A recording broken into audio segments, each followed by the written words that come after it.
वाचन विधि अङ्क 13 रङहरूको प्रदर्शन दि एक्जिबिसन अफ कलर्स।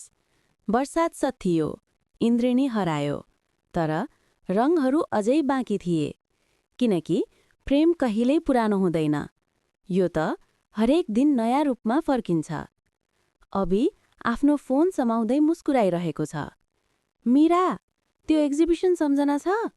भोलि देख्न सक्छौ भने तिमीलाई देखाउन चाहन्छु। मीरा मुस्कुराउँदै, तिमीले त सबै बर्सातका पलहरू रङमा उतारेछौ, है? पछिल्लो वर्षाको कथा अब एउटा ग्यालरीमा परिणत हुँदैछ।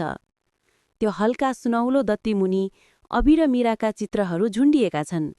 पहिलो भेट, पत्र, प्रतीक्षा, विदाई, सबै दृश्यहरू अब भित्तामा बोलिरहेका छन्। मीरा भावुक स्वरमा, यी चित्रहरूमा त केवल हाम्रो कथा मात्र होइन, हाम्रो भावना पनि छन्। अभि मुस्कुराउँदै, म त बस रङ मिलाउँदै गएँ, तिमीले अर्थ दिइदियौ। तर ग्यालरीको अन्त्यमा एउटा ठूलो क्यानभास खाली छ। मीरा, यो त खाली किन? अभि, हाम्रो आगामी दिनका लागि, र यो तिमीले रङ्ग्याउने।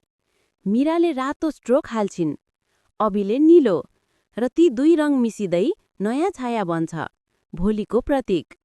रङहरू अब सम्झनाको होइन, भविष्यको प्रतीक बनेका छन्। बर्सातले भेटायो, क्यानभासले जोड्यो। अब जीवन नै उनीहरूको नयाँ चित्र बनिरहेको छ। अन्तिम वाक्य कोमल स्वरमा, रङहरू फिका हुन सक्छन्, तर प्रेमको कला कहिल्यै मेटिँदैन। टु बी कन्टिन्युड, एपिसोड 14, जीवनको क्यानभास।